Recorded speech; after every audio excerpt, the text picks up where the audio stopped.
Welcome to Michelle Foley, who is a consultant. We're going to talk to her today. Thank you for being a part of our Fireside Chat. Thank you for having me. And she's also a board member of Women in STEM Leadership. So I'm so excited to be working with her. Now, let's talk a little bit about your background because I know that for a lot of women that we've had on the Fireside Chats, sometimes their backgrounds have a similar path. And so I think it's good for a lot of women to understand that you don't have to necessarily follow this traditional path to be able to be successful. So let's talk a little bit about that. Okay. Well, I started out in life sciences. My bachelor's degree is in biology, chemistry. From there, I went to graduate school in pharmacology and experimental therapeutics. I loved the coursework. I did not like spending my days doing surgery and research on rats, and other live animals. Right.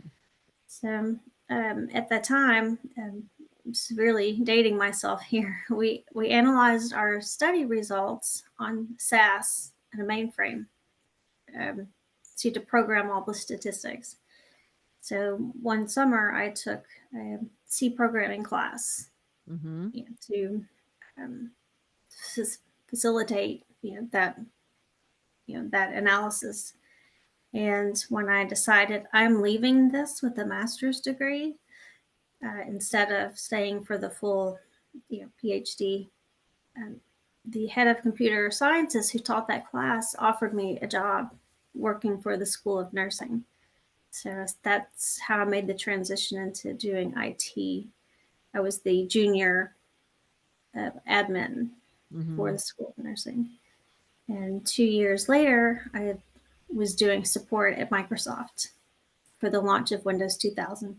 Nice. Well, my brother is a computer programmer. He started out in C, programming in C Mm-hmm. language, and similar where he transitioned from electrical engineering into computer science because he found he loved it. So I think that for a lot of people, especially women, if you're trained to have that, perfect body, perfect mind. You also have to have the perfect coursework and the perfect career path. And, I think a lot of times we're under pressure to not, like in your case, some women would have said, look, I'm already this far. Let me continue going. But, talk a little bit about giving permission to find what makes you happy, right? I would assume that your career path has been a lot more successful by making that transition rather than if you had stayed where you were. Yeah, absolutely. The financial outlook for someone in academic sciences, um, if you want the opportunity for benefits, you essentially have to wait for someone to die. Like, I'm not joking. Mm-hmm. And so until then, the pay would not have supported. Well, I can pay rent, or I can have my car fixed. Right.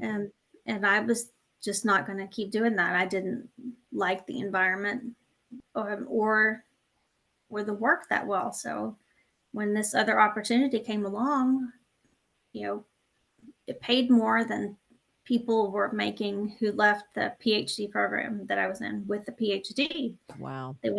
Some of them went to the NIH, and this entry level IT job paid about $10,000 a year more than what they were going to make.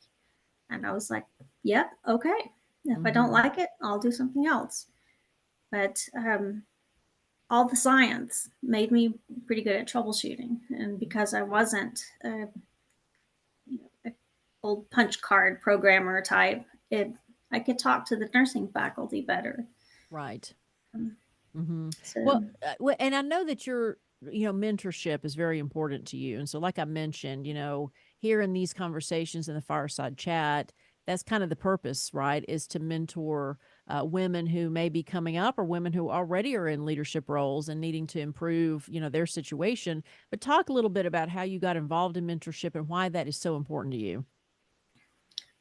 well, one, we don't have the extended families that we used to. You don't have the same resources.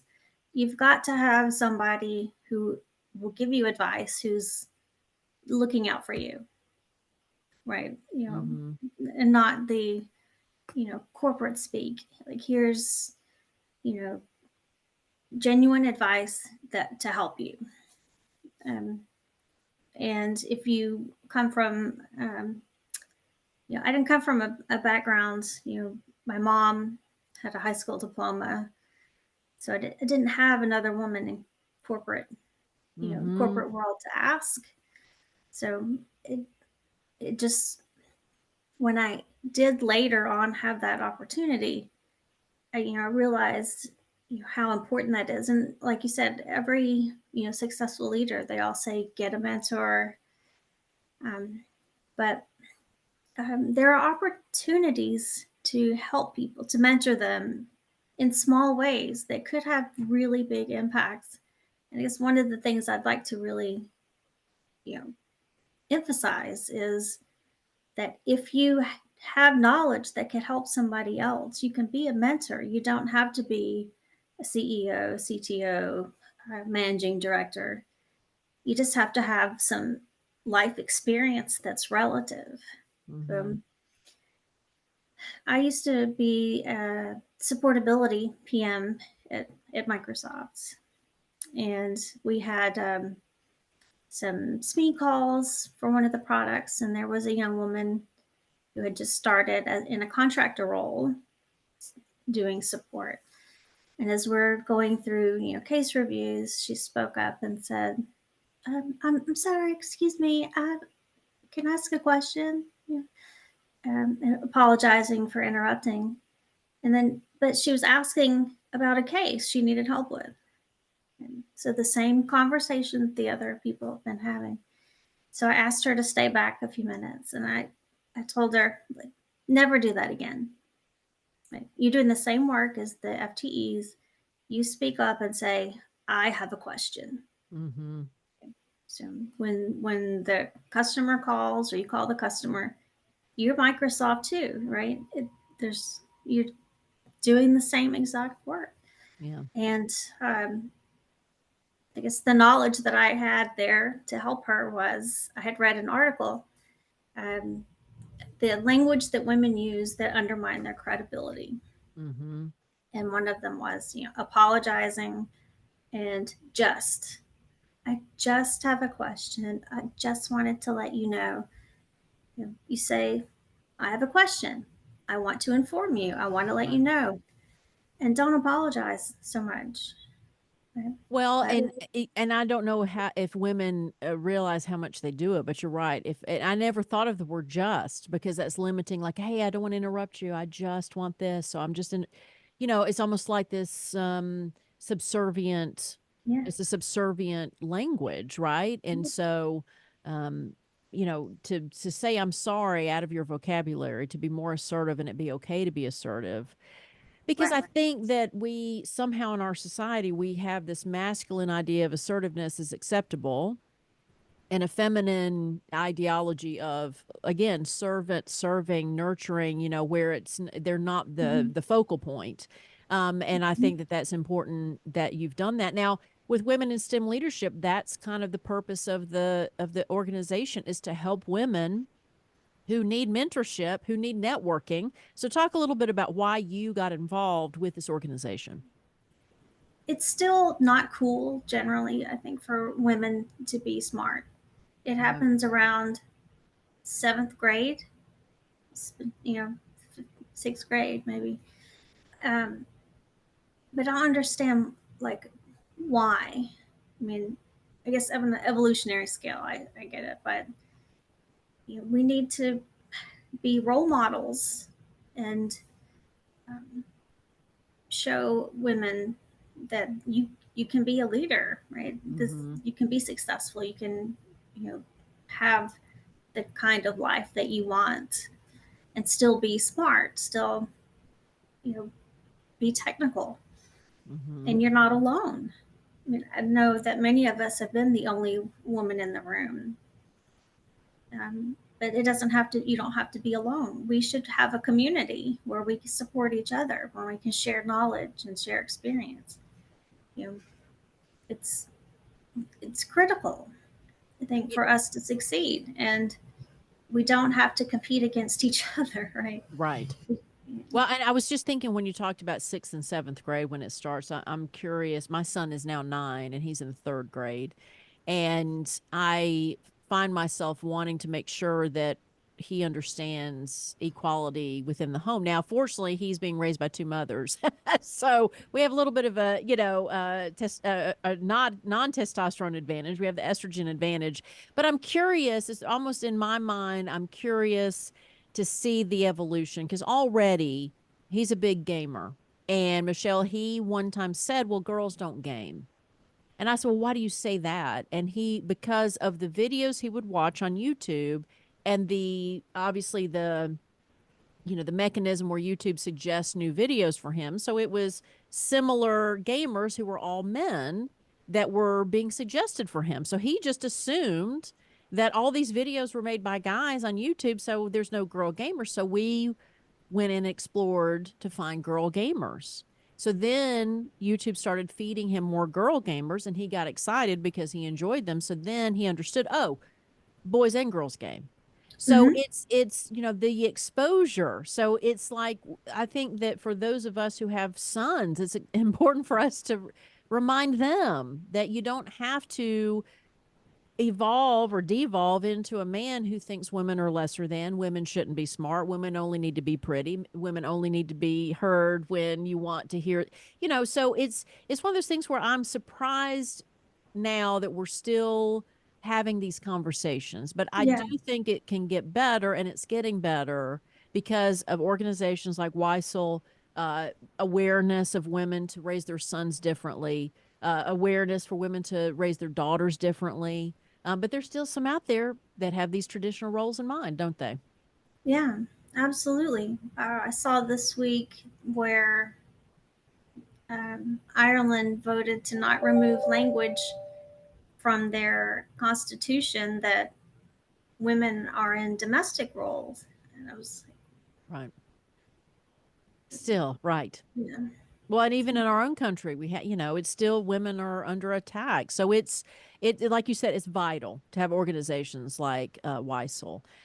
Before we go, is there anything else that we can talk about? Like you had mentioned to me off air a little bit about imposter syndrome. Do you mind talking a little bit about that and what that mean and what's that meant for you? yeah. Um, well, when I first started at Microsoft, not coming from a traditional background, um, I was hired for surge staffing, for the launch of Windows 2000. They hired 60 people across two sites. Only two were women. So Mm, in Texas, I was the only one. And I was very, aware of my non-traditional path to get there. And for the longest time, I kept expecting someone to say, "We're sorry, we made a mistake. You don't really belong here. You're not like mm, one of us." Um, for almost like 2 years, I think it was like on my mind. And then one day I was like, "Oh, wait a minute. These people are, my peers are linking to content that I wrote, a lot, that uh, I was one of the top case closers. I had really high customer sat, and you know, maybe top 3 or 4. So it's like I'm doing the same job. I'm doing a better job. So, but it took a while yeah. to get there. Um, and one of the things that surprised me was maybe 10 years ago having conversations with men who talk about imposter syndrome too. And I didn't realize that men had the same thing. I thought it was just women. Hmm. I also at the time felt like I was the only one. I Right. didn't, I didn't know that it's a thing, right? Hmm. So I mean, we're Well, I all think having, I think that it's important to reiterate what you said earlier about you're not alone, right? And it mhm. takes a while to figure that out. And that not all men are evil, behind the scenes trying to oppress women, right? There's plenty Oh, of male absolutely. allies who, and I'm trying to raise one, right? Who Right. don't see women any differently and see them as a vitally important part of a group. So, my thought is for those women who end up being in classes by themselves, they're the only woman in class, like you said, the only woman on a certain team in a role, at work. If you're in a leadership role and you may be the only woman in the boardroom, it's okay for you to be there. It's important for you to be there and to remember that there's not only men in the room that support you, but also the women in the community here that are ready for you to connect, right? Right. Yeah. Yeah. So, yeah, Michelle, if someone wanted to reach out to you and said, "Hey, look, your background sounds really similar to mine," is there a way that people can get in touch with you? Sure. On LinkedIn. Michelle Mm. Foley, Foley, correct? Right. Yeah. Awesome. Michelle, thank you so much for being part of the Fireside Chat. Anything else that we missed that you might want to Um, express? yes. I wanted to go back to the mentorship for a moment, Absolutely. and say that you'd be surprised how little it could take, you know, to change someone's life. The young woman I mentioned earlier, she's was a DACA kid. Mm-hmm. So I mentored her just because I had, been at Microsoft for a while, and she was new, and she's very talented. And um, I coached her to interview for a full time position, which she got. She called me to share the news. We both cried on the phone. Yay. So excited. She's like, "I can't ever repay you." It's like, "Oh, you just did." Right. But as part of Microsoft's program to argue for to keep the DACA program intact, she was able not only to, travel with Microsoft uh, to argue their case Mm-hmm. with Supreme Court. They sponsored her green card, Oh, that's great. right? So it's, that first conversation. Don't say I'm sorry, I have a question. You just say I have a question. You're doing the same work Right. to, attending these hearings at the Supreme Court to having a green card. So it was very little investment on my part, you um, a friendship, some mentoring, and it changed her life dramatically and that of her sons. Mm-hmm. Well, and just being there sometimes, being available. So you talk about how maybe you didn't exert a lot of energy in the process, but just being there, being present for Right, her, change, like you said, changed her life right, completely. And I think that you're right. That's important for all of us to take the time to be available because sometimes that's all it is, right? right, right. A Yeah. little investment can have a huge impact. Mm-hmm.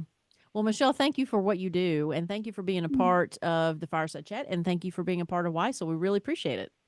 Thank you. I appreciate everything that you're doing with these fireside chats and to support the community. So thank you. Thank you.